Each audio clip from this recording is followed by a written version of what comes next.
day, in 1801, Britain held its first ever census.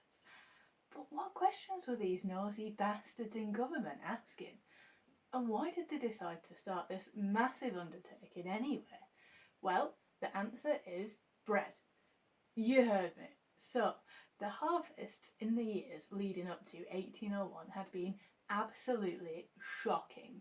We were also at war with France, so imports were being blocked, and people were worried that we wouldn't have enough bread to feed everyone. And, well, that led to the question, who is everyone? The government had literally no idea how many people there were. It would be another 36 years in 1837 that births and deaths legally had to be registered. There were marriage and baptism records, sure, but the paper trail of the average person was largely non-existent. So, the census was to be held every 10 years. And as well as trying to figure out how many people we had, it also aimed to find out what kinds of jobs they were doing. The first census found that England and Wales had got a population of 8.9 million people.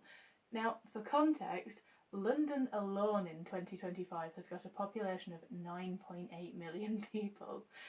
Now, it should be said that the figures from 1801, they didn't include prisoners, those in the military, or those who were out at sea, because, I mean, how could we ever view them as people? But the 1821 census, that found that around half of the population was under 20 years old, compared with around a quarter of the population today. It was actually quite difficult to find out how old people were though, because not everyone had got a birth certificate, and a lot of ladies tended to lie about their age. They were still having to ask ladies to be more honest about their age in 1951. In 1841, that was the first time the form was available in Welsh, and it was also the first time that people had to fill the form out for themselves, which was a bit of an issue because a lot of people couldn't read or write. The 1851 census, that found that people in certain professions tended to die at a higher rate than others, and I find it wild that the man never considered this before, but I mean, I guess why would they concern themselves with what was happening in a coal mine as long as they were getting enough coal for their fires, right? So, questions around disability, they appeared in the 1851 census, asking if people were blind or if they were deaf and dumb, which are of course the only two disabilities. Later censi in 1871 and 1881 asked questions about mental health.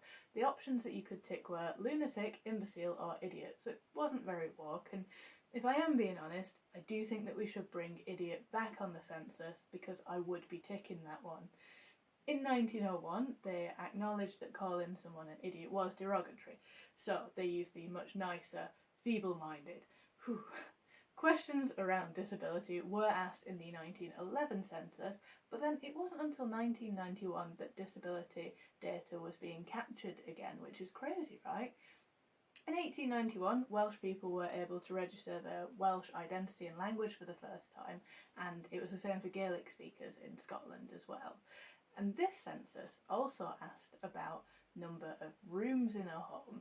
This was because the government were concerned about overcrowding and disease during the Industrial Revolution. So, in 1911, the suffragettes risked fines by boycotting and defacing the census. One return simply read, "No persons here, only women." They held the census parties so that they couldn't have their home addresses recorded, and Emily Wilding Davison, of throwing herself in front of a racehorse and getting herself killed fame, she took it to the next level, right?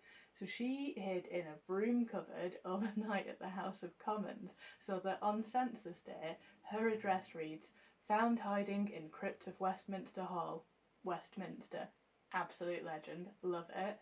The first time that a census was ever postponed, that was in 1921 due to the Black Friday miners' strike, while in 1941 the census was cancelled due to this little thing called World War II. A devastating fire in 1942 destroyed all of the individual return forms from the 1931 census, despite it being guarded by 6 watchmen and there were special fire hydrants to protect them. Now, the Office of National Statistics say that there was no foul play here, but I find this all very suspicious.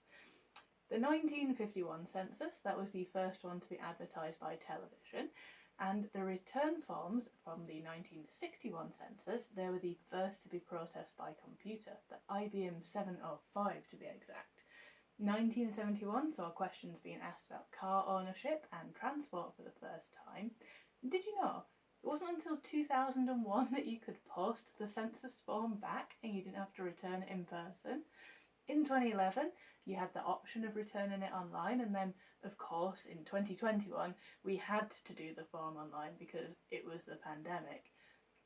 I find it absolutely fascinating to see over time what the government has considered to be important information to have on the population. What do you think about the census? Do you think it's useful, or do you think that they should mind their own damn business? I think it's quite interesting to see, just how things have changed in identity and, yeah, what's important. But thank you so much for watching. Why not subscribe, and I'll see you tomorrow.